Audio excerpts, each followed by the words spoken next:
母さん、ごめんなさい。さようなら。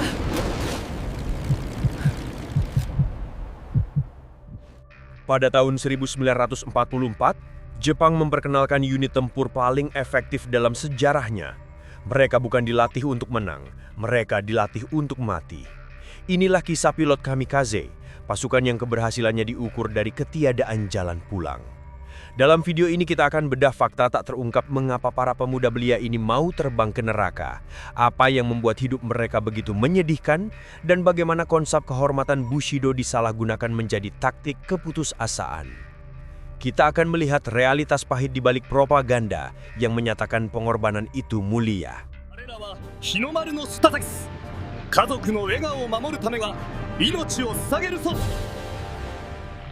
Kamikaze, secara harfiah berarti shimpu atau angin dewa, adalah taktik serangan bunuh diri udara yang diterapkan Angkatan Laut Kekaisaran Jepang. Namun, kamikaze bukanlah unit yang direncanakan sejak awal perang. Ia adalah produk dari keputusasaan yang mendalam. Taktik ini resmi diperkenalkan pada Oktober 1944 di tengah pertempuran Teluk Leyte, Filipina. Pada titik ini, Angkatan Bersenjata Jepang sudah kewalahan. Mereka telah kehilangan pilot-pilot veteran terbaik dan pesawat yang tersisa pun kalah kualitas dan kuantitas dari armada sekutu. Serangan konvensional tidak lagi efektif dan persentase pilot yang berhasil kembali dari misi semakin rendah. Untuk mengatasi kemerosotan militer dan moral, Komandan Militer Jepang menciptakan unit serangan khusus yang disebut Tokotai. Idenya sederhana. Karena pilot hampir pasti tewas, lebih baik memastikan kematian itu menghasilkan kerusakan maksimal bagi musuh. Dengan cara ini, pesawat diubah menjadi proyektil berawak yang jauh lebih akurat daripada bom biasa, menjadikannya strategi terakhir yang tragis untuk menahan laju serangan sekutu. Jika kita membayangkan pilot kamikaze sebagai prajurit veteran yang keras, faktanya justru menyedihkan. Mayoritas pilot yang direkrut berasal dari latar belakang sipil, terutama mahasiswa terpelajar. Mereka direkrut melalui program seperti Gakuto Juin yang menarik pemuda dari universitas untuk bergabung dengan militer. Usia mereka rata-rata sangat muda, seringkali di bawah 25 tahun, bahkan ada yang masih berusia 16 tahun. Secara resmi, pilot kamikaze direkrut atas dasar sukarela. Namun di bawah sistem militeristik Kekaisaran Jepang, sukarela ini hanyalah ilusi. Tekanan ideologis dan sosial saat itu sangat masif. Pemuda Jepang didoktrin untuk meyakini bahwa berkorban demi kaisar dan negara adalah pemenuhan tugas tertinggi dan kehormatan abadi. Menolak untuk bergabung atau menunjukkan keraguan sama saja dengan mencoreng nama baik keluarga dan dianggap sebagai pengecut atau hikyo. Bagi banyak pemuda, pilihan untuk sukarela adalah satu-satunya cara untuk membuktikan loyalitas dan yang paling menyedihkan, untuk melindungi keluarga mereka. Dalam situasi perang yang putus asa, rasa takut dicap sebagai pengkhianat dan potensi ancaman terhadap keluarga membuat mereka terperangkap, menjadikan kehormatan sebagai jalan keluar satu-satunya.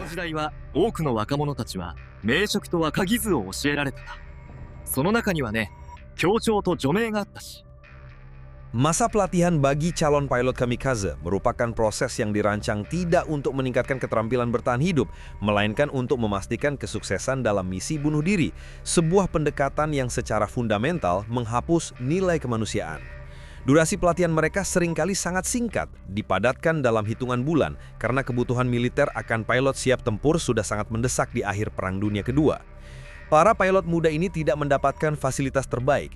Sebaliknya, mereka sering menggunakan pesawat tua, usang, atau yang sudah dianggap tidak layak untuk pertempuran reguler seperti Mitsubishi A6M0 yang persediaannya semakin menipis.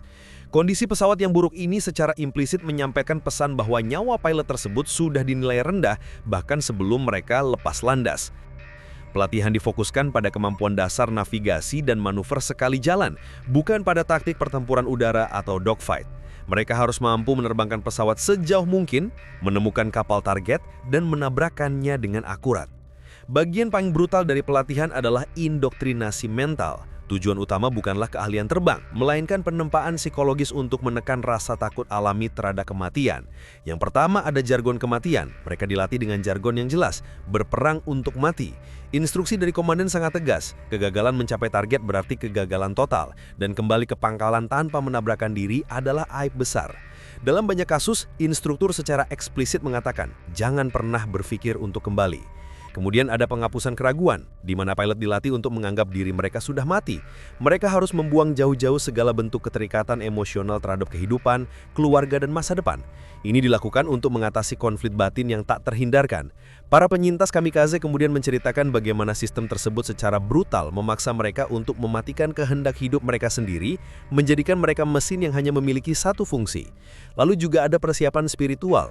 Pelatihan diperkuat dengan ritual spiritual dan militaristik yang kental, menekankan bahwa kematian mereka adalah bentuk pengorbanan suci yang akan melindungi bangsa. Ini sejalan dengan nilai Bushido alias jalan kesatria, di mana kematian dalam pertempuran dianggap lebih mulia daripada hidup dengan rasa malu. Masa tunggu dan pelatihan di pangkalan militer seperti Chiran, atau tempat paling terkenal untuk unit kamikaze, dipenuhi dengan suasana yang suram namun penuh kepalsuan.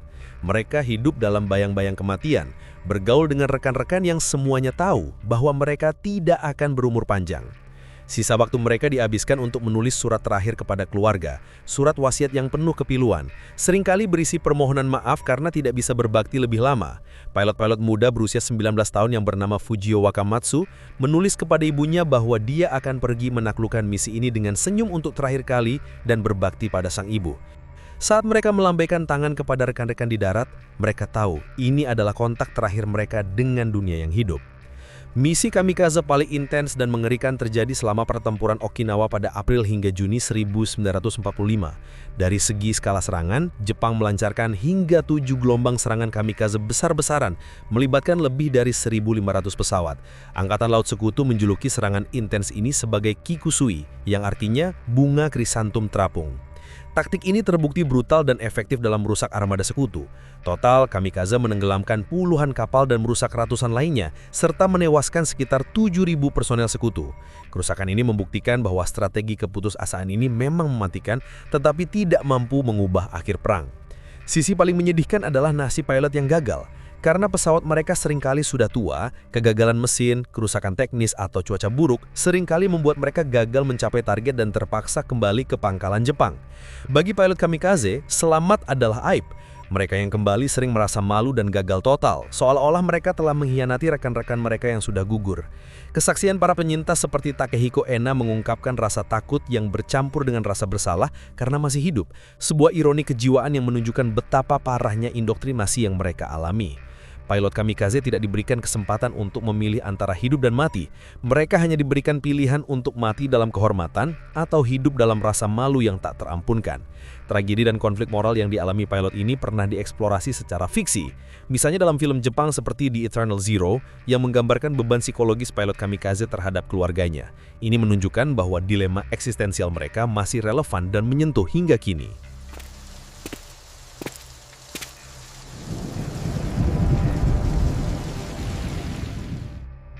Setelah membahas pengorbanan yang dilakukan, penting untuk melihat bagaimana sistem militer menghargai, atau lebih tepatnya mengabaikan nilai hidup para pilot kamikaze.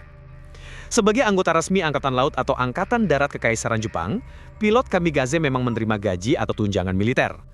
Namun, aspek finansial ini menjadi sangat ironis ketika menyatakan bahwa pesawat yang mereka terbangkan hanya diisi bahan bakar untuk perjalanan sekali jalan atau one-way trip. Menunjukkan bahwa kompensasi moneter, gaji, tunjangan hidup atau tabungan, semuanya menjadi tidak relevan pada saat mereka lepas landas. Konsep masa pensiun tidak pernah ada bagi pilot kamikaze. Mereka direkrut, dilatih dan dikirim dengan ekspektasi kematian mutlak. Pilot yang kembali hidup karena alasan teknis seperti kerusakan mesin atau cuaca buruk, justru menghadapi tekanan psikologis yang intens dan sering dianggap gagal. Alih-alih diberikan penghargaan karena selamat. Oleh karena itu, semua perencanaan finansial masa depan atau jaminan pensiun secara otomatis terhapus saat mereka menerima misi. Satu-satunya penghargaan yang dijanjikan dan diberikan para pilot kamikaze adalah status kehormatan setelah kematian. Mereka dianggap sebagai pahlawan nasional yang gugur demi negara. Arwah mereka diabadikan di Kuil Yasukuni, sebuah tempat yang berfungsi sebagai simbol keabadian pengorbanan mereka. Kehormatan ini memang membawa martabat bagi keluarga mereka yang ditinggalkan. Meskipun terdapat tunjangan tertentu untuk keluarga veteran yang gugur, bagi pilot kamikaze fokusnya adalah pada pengorbanan spiritual. Pertanyaan kritisnya adalah, sistem militer telah mengambil anak laki-laki atau suami dari sebuah keluarga dan menggantikannya dengan gelar pahlawan dan penghormatan. Ini adalah kompensasi ideologis, bukan kompensasi kemanusiaan. Singkatnya, nilai hidup seorang pilot kamikaze secara material dan masa depan dinilai 0 oleh militer. Mereka dibayar untuk hidup, tetapi diharuskan mati. Pengorbanan mereka sepenuhnya dialihkan dari nilai individu menjadi aset ideologi perang. Inilah aspek yang menunjukkan betapa tragis dan menyedihkannya eksistensi mereka. Pilot kamikaze adalah hasil akhir dari kondisi perang yang putus asa. Kisah mereka melampaui sekedar keberanian militer atau fanatisme. Hidup pilot kamikaze sangat menyedihkan karena mereka dipaksa memilih antara dua kehancuran.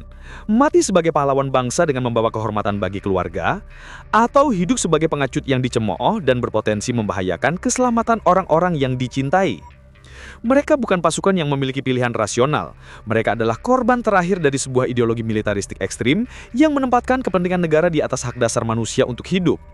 Dari total sekitar 3.800 pilot yang gugur, setiap satu di antara mereka adalah seorang pemuda, seringkali terpelajar, yang cintanya pada hidup ditindas oleh doktrin perang. Pengorbanan mereka meskipun efektif secara taktis, gagal mengubah hasil Perang Dunia Kedua, meninggalkan kita dengan warisan tragedi dan kebodohan perang yang tak terhindarkan. Menurut kalian, apakah taktik kamikaze adalah bentuk pengorbanan heroik yang didorong oleh loyalitas atau keputusasaan tragis yang dipaksakan oleh sistem yang memaksa? Tuliskan pendapat kalian di kolom komentar. Jangan lupa like, share, dan subscribe untuk konten bedah sejarah lainnya. Sampai jumpa di video berikutnya.